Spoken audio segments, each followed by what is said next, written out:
At 5:41 a.m., the wind stopped. It did not slow down. It did not fade gradually into something softer. It simply disappeared, as if the mountain itself had decided that sound was no longer necessary. After hours of constant noise, wind scraping across rock, fabric snapping against bodies, breath hissing through frozen air, the silence felt unnatural, heavy, intentional. It pressed in from all sides, making every movement suddenly too loud. For a brief moment, the stillness almost felt like mercy. 5 figures stood frozen on a narrow ridge, high above the tree line, where the ground no longer forgives hesitation. On both sides, the mountain dropped away sharply into darkness, slopes dissolving into shadow and distance. There were no landmarks anymore, nothing familiar, just exposure.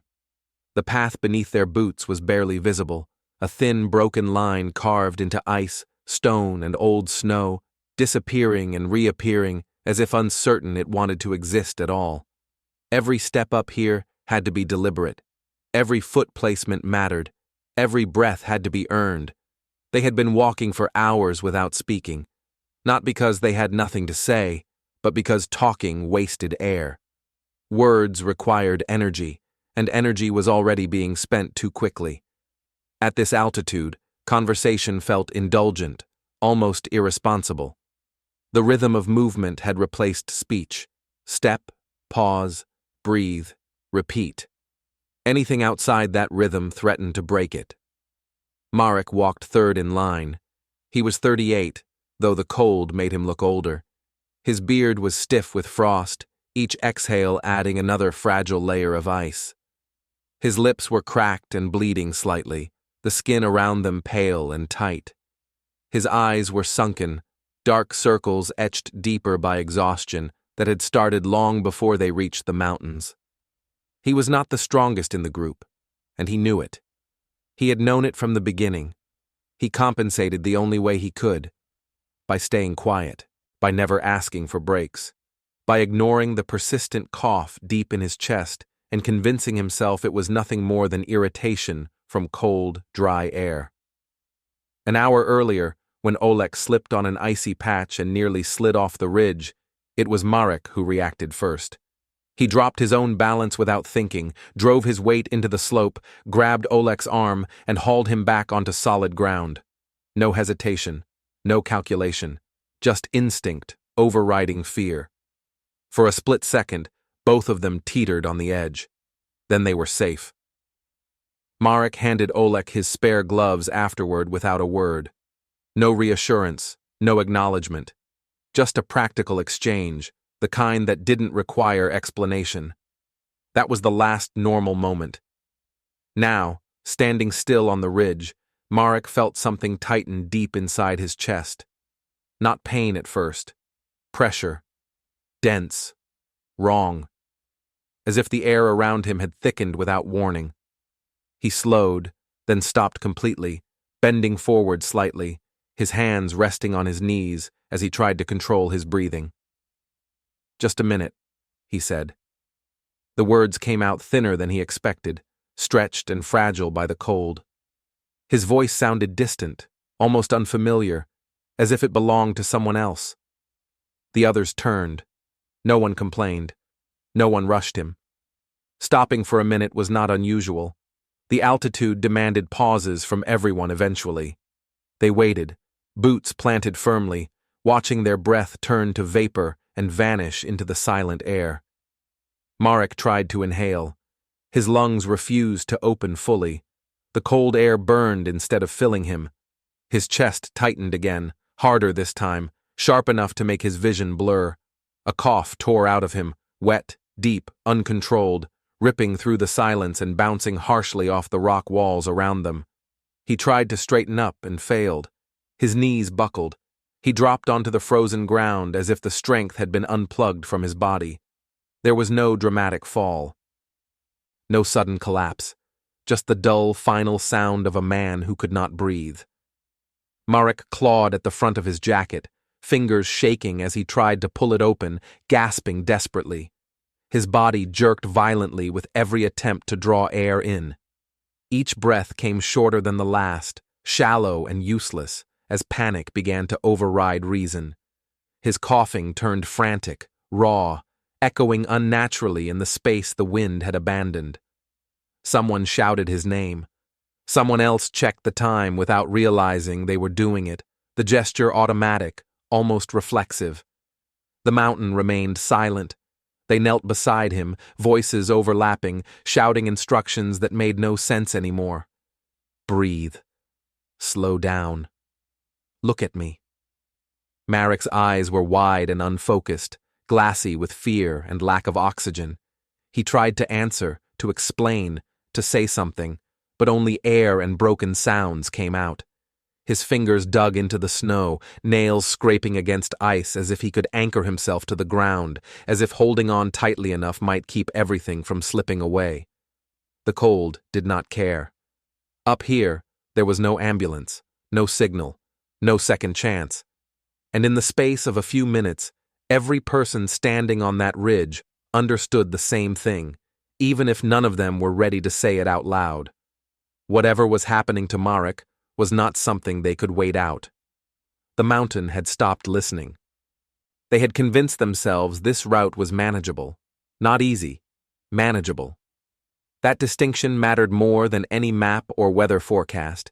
Easy was a lie people told themselves before getting hurt. Manageable meant difficult, uncomfortable, exhausting, but survivable. Manageable meant that if everyone did what they were supposed to do, if no one slowed down too much, if no one became a liability, the mountain would let them pass. That was the theory. The plan had never been discussed in one sitting. It came together in fragments, over quiet conversations and half-finished sentences. Too many details invited doubt, and doubt had a way of spreading. They shared just enough information to keep moving forward without hesitation. A high-altitude crossing once used by shepherds and smugglers, now mostly forgotten. Old maps, word-of-mouth directions, no checkpoints, no cameras, no official trails, just stone, snow, and time. Marek joined late. He was from Košice, 38 years old, recently laid off from warehouse work. He spoke plainly, avoided long explanations, and never volunteered unnecessary details. That alone made people trust him. Quiet men rarely needed convincing.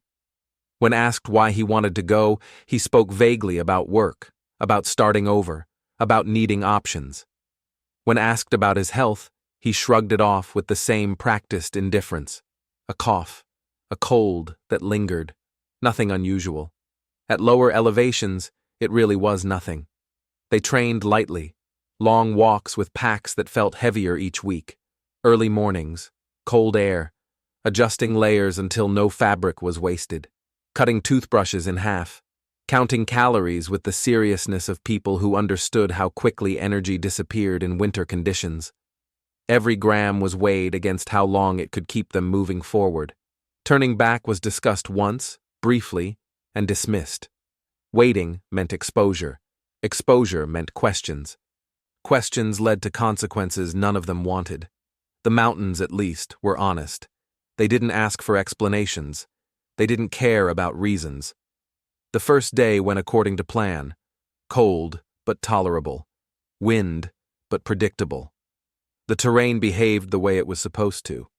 Snow held underfoot. Visibility stayed decent. Marek lagged slightly, always a few steps behind, apologizing quietly when the gap widened. No one said anything.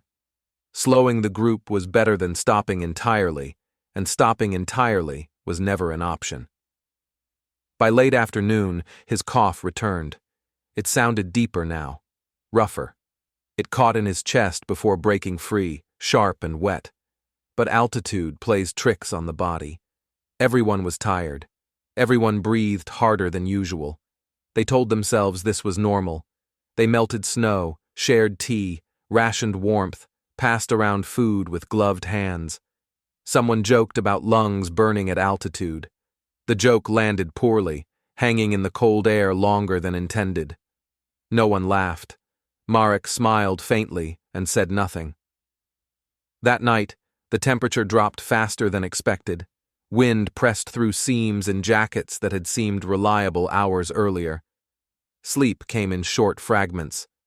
Merrick shifted constantly, coughing into his sleeve, turning his head away so no one would hear too clearly. The second ascent was steeper. Tree line disappeared early, replaced by exposed rock and ice. The trail narrowed into something more like suggestion than path. The margin for error shrank with every step. Merrick began stopping more often, bracing himself against his knees, breathing through clenched teeth as if forcing air into his lungs by sheer will. "Just catching up," he said every time. They believed him because they needed to. No one wanted to be the one who said it out loud. No one wanted to calculate what carrying a man would mean at this altitude, what it would do to speed, to energy, to time. Instead, they adjusted the pace. Shorter steps, fewer breaks, small compromises that felt reasonable when viewed individually. Marek stopped coughing around midnight. That should have worried them. Instead, they took it as a good sign. A sign that whatever had been bothering him was passing. At altitude, silence feels like relief. It feels like progress. At altitude, silence lies better than sound. By early morning, Marek's movements changed. They became mechanical, precise, as if he were following instructions only he could hear. His face was pale, lips dry and cracked, eyes glassy with something that was no longer just exhaustion. He stopped offering to help, stopped talking entirely. He moved when he was told to move, stopped when the group stopped. Still, when Oleg slipped near the ridge, Marek reacted instantly. He dropped his weight without hesitation, grabbed Oleg's arm, and anchored both of them to the ground with a strength that surprised everyone. For a brief moment, it looked like nothing had changed, like whatever weakness they thought they'd seen had been exaggerated. That moment reassured them. If he could still do that, he was fine. They did not know pneumonia climbs faster than people do. They did not know oxygen debt stacks quietly, breath by breath, until the body has nothing left to give. They did not know that up here, the body fails politely, without warning, until it doesn't. By the time the sun began to rise, Marek was already past the point where rest would help. But none of them could see that yet. Darkness came down faster than anyone expected. Not suddenly, not in a dramatic sweep, but with the quiet certainty that the mountains always have. Light thinned until it no longer felt useful. Shadows stretched across the ridge, blurring depth and distance. The cold sharpened, cutting deeper with every minute. Time stopped feeling like hours and started feeling like pressure. Something physical, something that pressed against the chest and made thinking difficult. Marek could no longer stand. They tried once more, carefully. Two of them lifted him by the arms, bracing their boots against the ice, positioning his feet on the narrow trail as if alignment alone might solve the problem. His body reacted instantly. A sharp cry tore out of him, raw and involuntary, the sound of pain stripped of dignity or control. His face twisted, color draining as his breathing collapsed into frantic, shallow gasps. His legs shook violently, muscles firing without purpose, before giving out again. They lowered him back onto the ground. No one spoke for several seconds. The sound of his breathing filled the space between them, wet, uneven, wrong. Every inhale looked like effort. Every exhale sounded unfinished, as if it might be the last one he managed. His hands trembled violently, fingers curling into the snow, scraping at ice and stone, as if he were trying to hold on to something solid in a place where nothing truly was. Anna knelt beside him and checked his face, then his hands. Pale. Cold. Too cold. The skin didn't react the way it should have. She pulled her gloves off for a moment and pressed her fingers against his wrist, searching for reassurance she didn't find. "Altitude," someone said. It didn't sound like a conclusion. It sounded like hope pretending to be knowledge. They wrapped him tighter, added layers that no longer mattered, jackets, scarves, anything that could block the wind for a few more minutes. Someone tried to get him to drink. He couldn't swallow properly. The water spilled down his chin and froze almost immediately, forming a thin sheet of ice against his skin. Phones came out. No signal. They moved them around desperately, lifting them higher, lowering them again, stepping away from the ridge, stepping back, turning in slow circles as if the angle alone might summon a connection. Nothing. Just empty screens and battery percentages ticking downward with quiet indifference. Time began to compress. The math was unavoidable now, even if no one wanted to acknowledge it. Staying meant stopping. Stopping meant freezing. Carrying him meant slowing to nothing. Slowing to nothing meant everyone joining him on the ground before morning. No one wanted to say it. That didn't make it less true. Merrick's eyes found each of them in turn. He was aware, terrifyingly aware. There was no confusion in his gaze, no comforting fog. He understood exactly where he was and what was happening. He tried to speak again, but the words wouldn't form properly. His chest heaved, shoulders shaking violently with the effort of pulling air into lungs that no longer wanted to cooperate. They argued quietly at first, short sentences, half-finished thoughts, suggestions that died before they were fully spoken. No one wanted their voice to be the loudest. No one wanted responsibility. Each person waited for someone else to take control, to say the thing that would make it official. The wind picked up again, slicing through every pause, pushing against them as if the mountain itself were growing impatient. When they tried lifting him the second time, Merrick screamed. It wasn't dramatic. It wasn't loud. It was human. The kind of sound that bypasses reason and goes straight into the body. The kind that makes people flinch, that makes hands loosen instinctively. The kind that says, stop. They set him down immediately. Silence followed, heavy, suffocating, broken only by his breathing and the wind scraping over stone.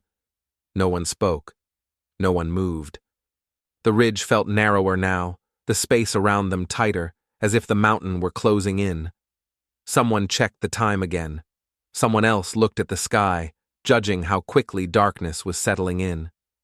No one looked at Merrick. The decision did not arrive with ceremony. There was no vote, no clear moment where it became official.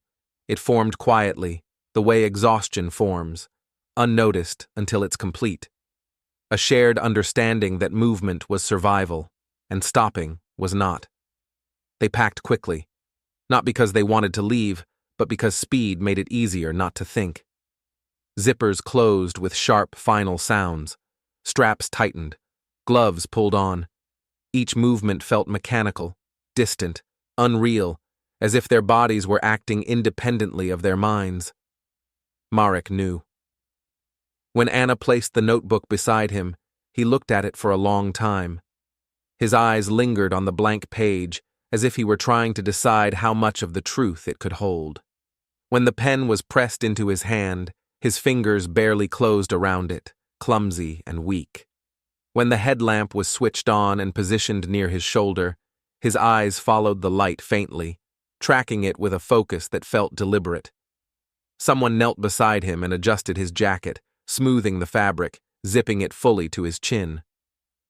"I'm sorry," they said. There was no explanation attached.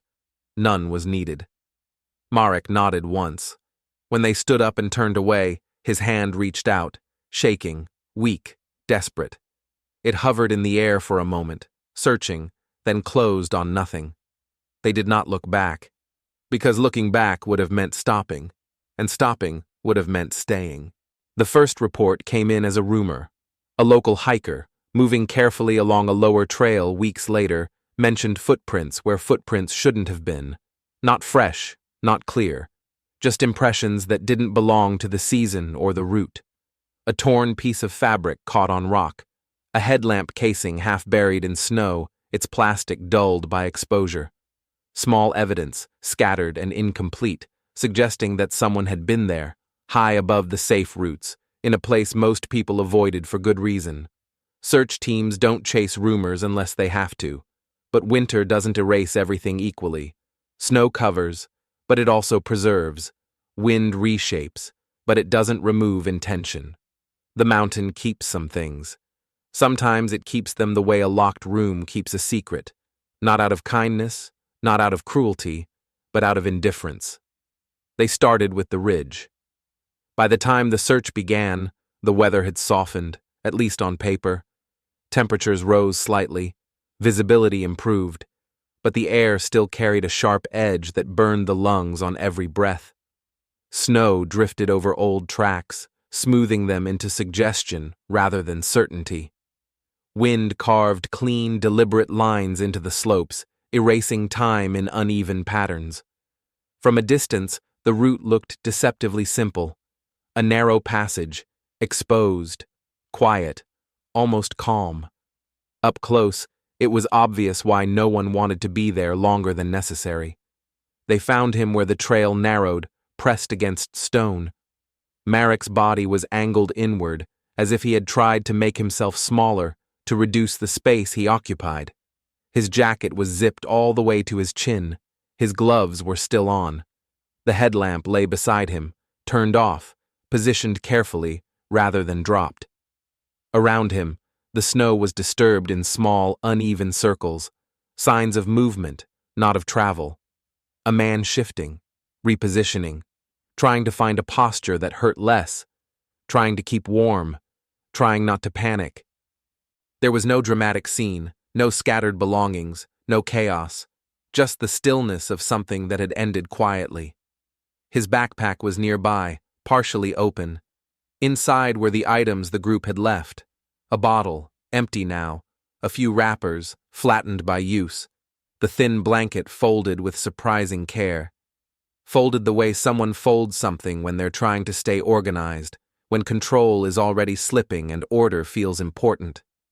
As if order could protect you. Then they found the notebook.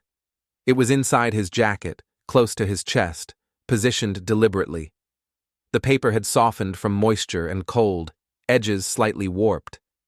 Ink bled faintly into the fibers, lines uneven and shaky, the kind of handwriting a person makes when their hands no longer cooperate, when time is limited and strength is failing. The note was short, not emotional, not dramatic. Just a sentence written the way instructions are written. They are far ahead. Do not look for them.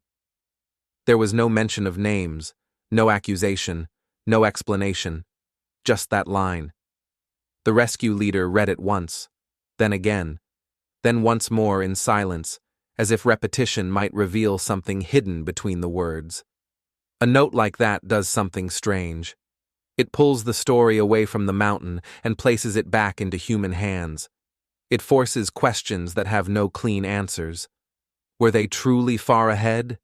Had they made it? Did he write it to protect them, or to protect himself from the certainty that no one was coming back?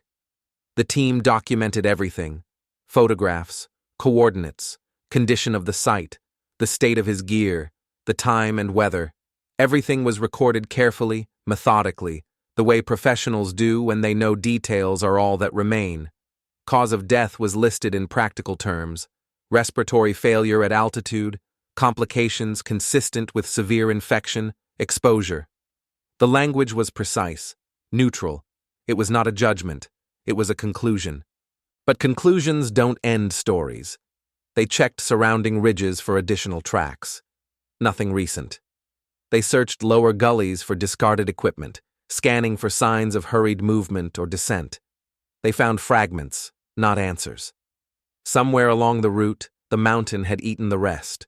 Footprints, decisions, evidence of what happened after the group moved on. No official statement included the words people wanted to hear: abandonment, guilt, betrayal. Those are human words.